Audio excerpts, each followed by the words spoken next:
This is your Monday morning coffee talk, and I am your host, Clarissa Diaz. The last couple of segments, we've had two amazing stylists come in, Jesse from 75th and Margot from our Wheaton location. And today, this morning, we have a wonderful, talented stylist named Miss Ella coming from our 95th South Naperville location, you guys.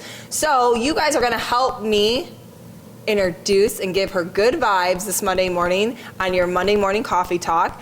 Miss Ella, come in. Hello. Hello. Hello, blonde, gorgeous queen. Yeah, How are you? She's always blondie. No. Actually, Ella, can do. You've had fashion colors, so you were like a unicorn at one point. Oh yeah, no, I had like cotton candy colors. That looked great on you. Well, it's really fun too because one of the coworkers I'm closest with, she usually does those fashion colors. So like, if you go on her page, Jordan at 59, adore her. She does like so many fashion colors, and half of them are my hair because I've got like the perfect canvas. So yeah, and Jordan is our educator, you guys. Yeah, she's my work wife. All right, so Ella, tell us a little bit about where you're from. Yeah, why went into beauty industry? Yeah, for sure.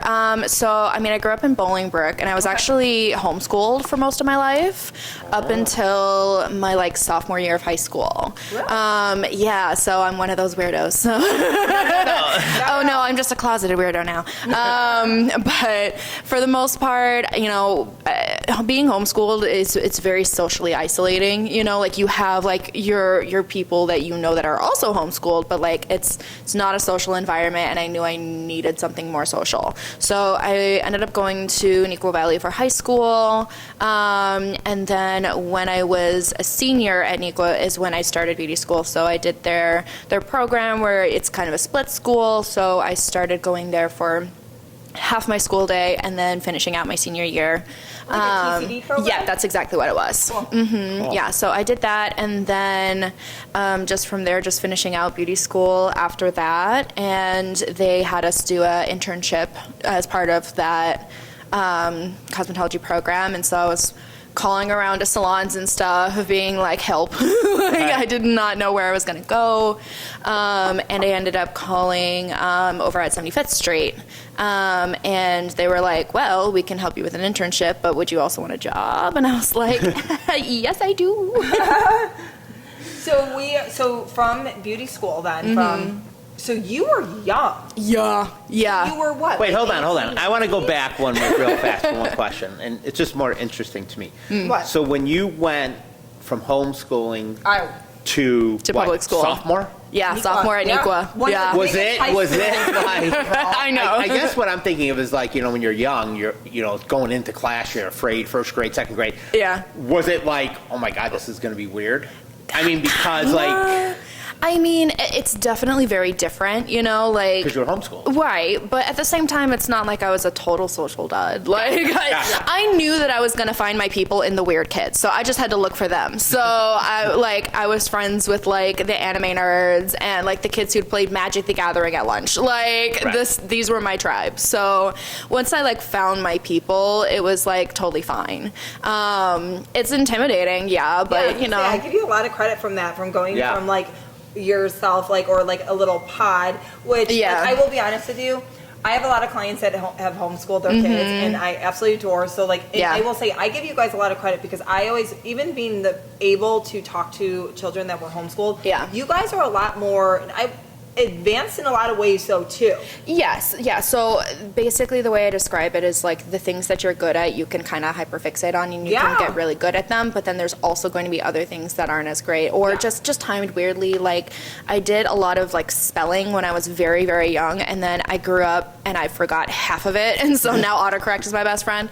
So like, it just depends on what you're. Mine too. I'm like, when he text messages me, I'm like, what is he saying? What punctuation? All right, you guys. It's like a run-on sentence that I have to put the You know why? Because I figure you guys know I don't need to spend the time, or I just need to be the AI to read this. Right, I just talk it out. I push a little speaker and I just talk it out and it texts in if it's spelled. Oh, right, you it's do the spelled. text to speech. Yeah, and I'm like, Yeah. okay, if it's wrong, I'm like, they know what I mean. That's what I think, you know. He's like, did you get my text? I'm like, it was one big run on. I really wasn't quite sure. It was about 5 questions I think you answered me. Yes, I am the worst. But, so sorry about that. So, No, you're fine.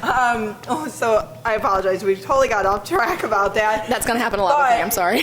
Did you work at a different salon No. or anything? No, I had no salon experience. And to be honest, Wow, you I are love... true. Yeah, Like, I'm an OG at this point. FG. Because I started working for the company in January of Yeah, how long has it been now? 2017.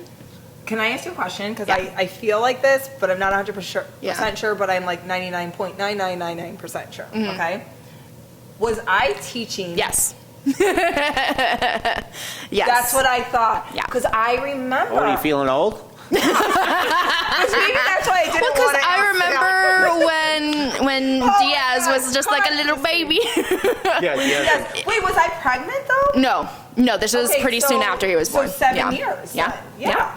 Okay, because I was like, wait a minute, Ella, I remember. I remember you bringing him in the little like carrier. Yeah. And I remember you probably like, okay.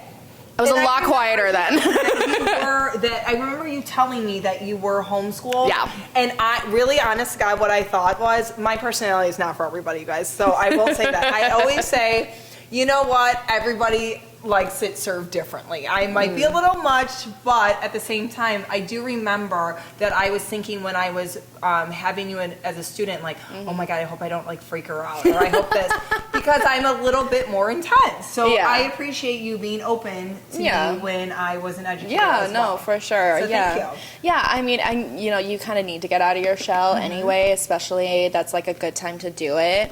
Because for the most part, when I was in beauty school, I mean, the schools that I went to, there's nothing really wrong with them, but they don't do a great job at preparing you for what's actually like your life in the salon. Okay. Like I knew the material, I had a good understanding Yeah, you did. of it in concept, but the actual working of it, like I did very few actual people in beauty school. I remember you said that. Yeah, and it definitely made it more intimidating when it came to being in class, because a lot of the other girls had already done at least like their beginnings of like working on people. Like for me, most of the time it was either like friends that I brought in, or there was like a couple people that came in to where I was, but like I really didn't have experience working on like brand new people and like learning how to do a consultation with them and learning how to talk and just, form a relationship with the client. And so that was definitely very scary for me at first. And like, I'm definitely glad that I had a class, because I can't even imagine if I went straight from the beauty school experience that I had right into working on the floor. Wow. I would have crashed and burned. Yeah. Absolutely Yeah, it's a crashed and lot. burned. That's a lot. Yeah. So go ahead. I was going to say. I can feel you breathing. No, I mean, it's been what, 7 years, Ella? Yeah, at least, yeah. Yeah. I remember when you came in, and what's great for us, and especially as an owner, is to see you guys grow. Oh, yeah. And the confidence and over time, and it's just amazing to see that. I mean, Yeah. it's like you're fulfilling your dream and you're getting better and better and you get more confident. And yeah, we I get don't to be want the part of years it. to go Yeah. by so fast, but Yeah, it for is sure. good to see for you guys. Yeah, I do mean, that. definitely like the confidence piece is something that it does take time to develop, whether You that's... feel that, correct? Well, The and there's confidence. well, yes, now, but there's a difference too between confidence as a stylist and confidence in yourself as a person, and knowing who you are and who you are comfortable being in front of your clients. Yep. Because like we all can kind of shift our personality to mesh well with a Yep. certain kind of client, but learning how to fully be yourself while not losing yourself too, like shifting is a big part of that too. Huge. So trying to figure out, okay, what's the balance I can show of me being me, but me also being my customer service self. Yeah. Because like I think we all can kind of like turn it on and like just be like, hi, how's it going? And like to a degree you have to, but there's also clients that I can relax that with, and like I can be more of myself with, and that those are like the best kind of relationships, and so that takes time to kind of feel out. Would you say that, like, starting in the industry too, because obviously you went to beauty school and then you came right into Frank Geronda, and Right. then you went through our training program Yeah. as well. would you say, like, can you tell our viewers a little bit more, like, what you felt about the training program while you were in it? Yeah, definitely. I mean, for the most part, so the teachers I had you, I had Tiffany, and I had Muriel, and for the most part, like, they're all amazing stylists, but I was very intimidated. Not because, like, they were intimidating, but because I knew, like, what they were capable of, and where I was capable was, like, so far beneath that. And so you kind of have this thought of, like, oh my gosh, how am I ever going to, like, get to that level? You know, like, how can I ever catch up?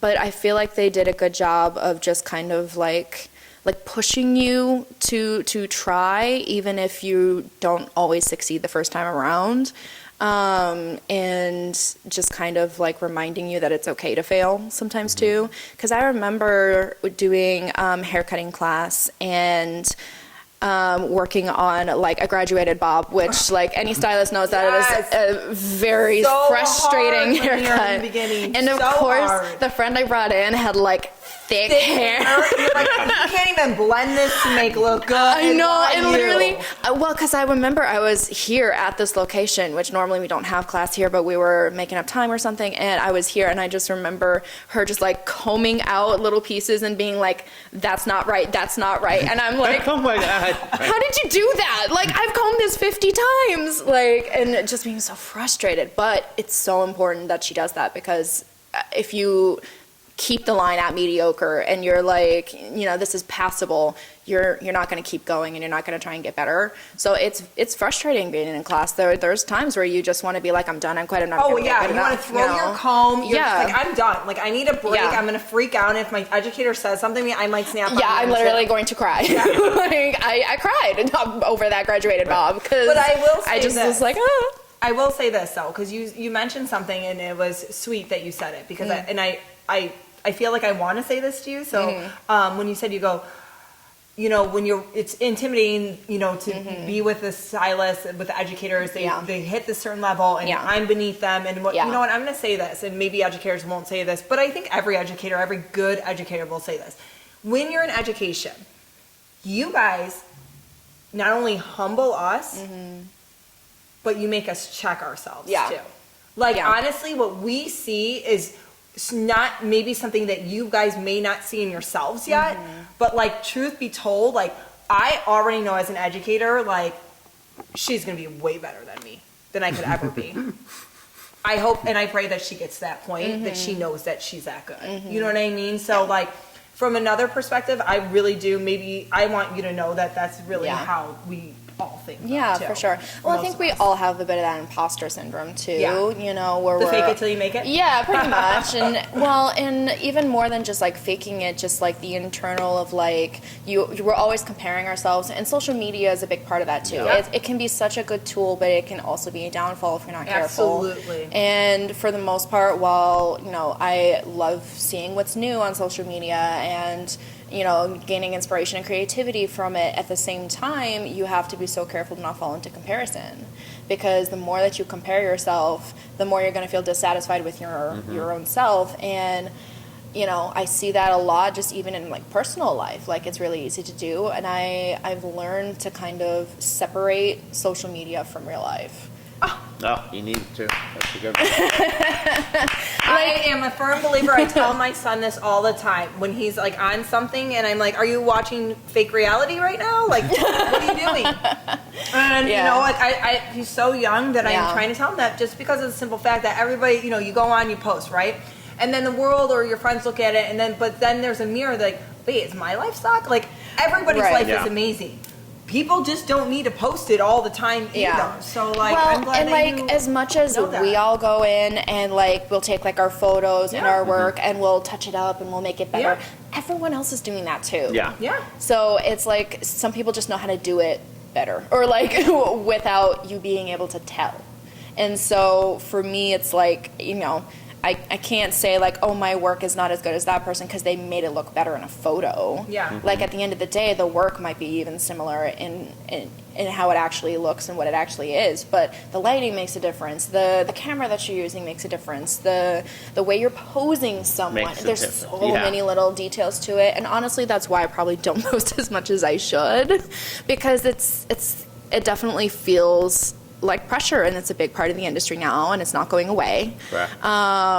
But for the most part, I think that we're going to have to find ways to like balance, you know, knowing that our social media is part of building our job, but it's also not a part of like our self-worth. Yeah. So So I have a question. So when you started, what is your favorite now? Yeah. Color, cut, I mean, What do I you know. feel strong at, too? Yeah. I mean, so when I started, color scared the absolute daylights out of me. Me too. I was Okay. like, I don't know if I can swear on this. But color was so intimidating because, you know, there's so many little things. Yeah. There's so many little details. And starting to understand it in your brain takes time. Some people Get it, pick it up, yeah. and some people get it, but for me it took a long time. And so haircutting was my comfort zone for sure. I knew what was gonna happen when I cut hair. Like I knew, okay, if I curve in too far, like yeah, it's gonna do. You can do the exact same thing on two different people with color, and it turns out completely different, and you have no control over it. And that gave me a lot of anxiety. And to be completely honest, like I'm someone who's very open about it. I was not medicated for my anxiety until I started on the floor. Really? Straight up, because like I would sit in the back room and just be like so stressed about Stressed wanting to out make sure. about it. I would watch my heart rate rise on my watch to like 120. Just because I was like, you care so much Yeah. about getting it right. And when there's no real way to have like a forethought in your mind of like, okay, this is what it's going to turn out to be, it can be very heavy on someone who puts a lot of pressure on You're themselves. changing somebody, you know, you're changing the hair, It's you're chemicals. changing somebody. It's, you know, Yeah, and it's a lot of wild pressure. because it's like you're gonna like change something. You're gonna make their day or break their day. Right. You know, and that 100%. gets sort of But like a little stressful 80% sometimes. we always make their day. Oh, do, yeah. yes, Yeah. but you know, I think that it's really common, and I really want like the younger stylists to know this too. It is so common to have a point where you literally just feel like you're getting redo after redo after redo, and you're like, what is wrong with me? And it has nothing to do with your skill as a stylist. Sometimes the fact that you're failing that much means that you're learning and you're growing. Absolutely. And so there was definitely a point love in that you time. said that. Yeah, well, because I think that we all truly go through it. I've seen every young talent that's like passed through the doors kind of have that moment where they're just like, clearly I'm not cut out for this. And it's like, no. The fact that Yeah. you're taking this and learning from it means that you're going to go As somewhere. long as you're moving forward. Yeah. You just said something, and the last two people have said this about their teammates and everything else, and it just is like sticking to me. Like, I think it's pretty amazing that all of us and that you could say like, hey, for the future stylists or the younger ones coming in, I've seen it. So I know right then there's like a mother hen. Oh, yeah. In all We're the- all protective. Yes, like when you look at it, we're all protected Yeah. because we all been there. We Yes. were that person with their head down, with the redos, Yeah. the crying in the back, the Yeah. watching their anxiety go up. Yeah. We were all that. So I think that there is some motherly instinct that comes in Oh, yeah. in our nature as a team to protect each other, and I just love that. Yeah. Can I ask you a question? Yeah. How did you? I mean, obviously, you did say you went on the medication, but how did you know that hey, I got to do something about this, and Right, what when was, did like- it start yeah. changing for you, Yeah. and as a stylist too? So for me, I kind of knew that it was getting bad when it was like I was dreading color. Like something You were, that I love, working yes. yourself up. Because I Even just more. knew that I was Anxiety. going to be stressed. And so it got to the point where if I had I would look at my books, and if there was a bunch of color that day, I would literally be like, I don't want to work. I don't want to do this.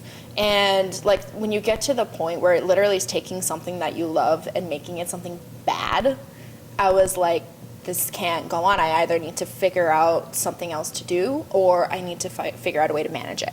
And don't get me wrong, there's a million ways to manage anxiety when it comes to it. I'm not saying that everyone who's ever freaked out about a client should go and take something for Correct. it. Yeah. But at the end of the day, I knew that it was more my body's reaction to the stress of it more so than what was going on in my head. I can handle what goes on in my head, but when I could see my heart rate being affected by it, when I could see that I was exhausted because my body was just dealing with this constant high level of stress, it was just too much. And so the reason that I went on medication was I was like, I just need my body to be like, you're fine, chill. Because I can do that, but when your body is reacting to it and your head is in it, so hard to like snap out of it. And so I would oftentimes like be super stressed during the day and then be like on the ride home and be like, that wasn't so bad. Like, but you just psych yourself into it. And so my body was like, Yeah. Right. So for me, it was like, okay, I need to unplug the part of my brain that's like telling me that I'm in danger for doing something that I love. So that was kind of like the end point for me. And I mean, there's a million other things that like it's not like the stress has gone away. Yeah. Like Yeah. again, like we you care. know how to handle it. Yeah, And you take care of yourself in exactly. different ways. Well, too. and I think too that once you start building your confidence in yourself as a stylist, the noise Quiet. calms down. But it's also like, okay, if I do make a mistake, I can fix it. Right, now you know the ending. Yeah. You know, I think that, like, I mean, it's true. Like, we all have anxiety to a degree, and like our minds, you know, it's very active, and then we can focus. Like I have, like I can go 0 to 100, but I have to tell my mind, there's 0 to 25, 25 to 50. Like, Right. pick which one you're going to go to before you go all the way over there. So I completely understand. Full set. I know, right? How many years have you been on the floor at Frank Gerondo? So I started on the floor in March of 2018, so over 6.5 years. Okay, and what level are you? I'm a level 5 stylist now. A level 5. Okay. Yeah. So what is like when you first started everything? Like, are you still afraid of color? No. Okay. No. It doesn't intimidate me in Okay, the same good. way. Don't get me wrong. Like I said, we always have moments Yes. where we're like, Yeah. ooh, this is a little Well, bit you challenging. can have somebody come in and sometimes we don't know. Yeah. Box colors, henna, Yeah, all this stuff, and they exactly. don't tell you, so. So for the most part, I think at the end of the day, like I've found my rhythm, found my clients, found my people, and that makes it so much easier to want to get into it. And, you know, again, like if I have like a day where I can look ahead and it's like all my clients, I'm like, yes, I like this person, Yes. I like this person. I'm like, you know, you kind of, you feel a little bit more calm going into the day, you know what to expect. But even when you have someone brand new, it's like, again, it's that I know how to handle it. And even if you don't, you have an entire team of people who you can Absolutely. like bounce off of. What gets your creative juices going? I mean, again, like there's a lot of social media right there, you know, right now that's gonna kind of push like new ideas, new products and stuff, and new styles. I think for the most part, I see a lot of my younger people come in with TikTok videos and stuff. Like that's Okay. definitely a big one where they see like someone that they like on social media and they want their hair Got it. more so Yeah. than celebrities. Okay. But you know, I'll still always keep an eye out for like red carpet stuff, and Awesome. like I swear to God, we're gonna start getting a little bit more of a side part in. It's coming back. I She's swear, saying I'm calling So it right are we now. Are we saying fall 2024? Or are we saying 2025? It might take a Ella? minute to pick up. I A think minute. people are The really rest is always heavy. behind. I know. True. Sorry, guys. It is true. But you know, we're starting to see things shift around a little bit, so it's time. Where do you see yourself? Like, what goals right now? Because you know, I know we're all on a time frame. I know you got to Yeah, get out of here as for well. sure. What goals does Miss Ella want to put out right Yeah, now? I mean, that you want for yourself. I love educating. I really do. So if I Okay. can eventually be on like the educator team, I mean, you already know that Yes, I I'll do. go out and do, you know, going out to beauty schools and doing like little Love it. little Yes. classes and stuff. So Yeah, she'll go with Jameson and they go teach some classes. and all yeah, that no, kind and of it's stuff. really fun, and you get to see people who are starting to get more and more excited about being on the floor, and that's fun. But even with my clients, I've always tried to be very like education forward, whether that's with products or how to style their hair and stuff, or even just like the basics of what hair is and what it does. Because to a degree, we're scientists, you know, Yeah. like Right. we're working with biology. Scientists, This therapists, is the biological feat we have Right. right here. So for the most part, just kind of educating my clients on the best way to take care of it is something that I love. And I've had clients ask like, "Oh, would you ever put out videos for it or something?" And I'm like, I'm mostly camera shy, so maybe not. But well, you know, it's in the back of the head. One more question, Mm-hmm. and I know we got to run out of time here. Is obviously you're one of the ones that won the contest in New York, right? Yeah, Ella. So congrats. Congratulations. Yeah, we had a little contest, and Ella is one of the winners. So you guys are going in October, right? Yes. And yeah. it's a blonde class, right? Yes, it's a blonding class. So Yeah. it'll be 2 days in New York with the Redken Exchange, which has definitely been like a career bucket list thing for me. Have you ever been or no? Oh my I've never God, been to I New love York, it. It's so great. It's great. You're gonna love it. It's I'm great. excited for sure. It's got an energy. You're gonna Yeah, love yeah. it. I'm so And that's what we're excited for looking you. to do more of. We want more of that so you guys can Mm-hmm. get excited and do those things. Yeah, well, and in terms of inspiration, like you Yeah. come back from a class, like you're best. excited. You're Yeah. like ready to go and like put to use what you've learned and stuff. So Well, very good. Well, I want to close this out saying this, Miss Ella. You know, I appreciate you being so vulnerable and opening your story up, and like you're obviously, you know, the struggles and the highs of this industry as well. And it's been really, really cool because to see you be so vulnerable and tell us what you went through, and then now going to New York City, and then just, you know, I want to be part of the education team. Like, to me, that shows a woman that, you know what, overcame mountains that were kind of probably in her way. So, like, I just think that the best is yet to come. Yeah, it's really a privilege. So, thank you so much for joining us. Of course. Thanks for having me. You guys, I really appreciate you guys hanging in with us, hanging out with Ella, me, and Chris. And you know what? We are going to take a break, and we have somebody else coming back in. Ella's hours? Ella, when do you work at 95th, babe? So I work Thursday, Friday, Saturday every week for most of the day. And Jealous. And then I switch off Sundays and Wednesdays right now. So I do Wednesday evening or Sunday. So you're off like Monday? Good schedule. I know. I need that. I made it myself. That's the perks of Frank Duranda. Well, thank you so much. Thank you. This was your Monday morning coffee talk. Thank you, guys.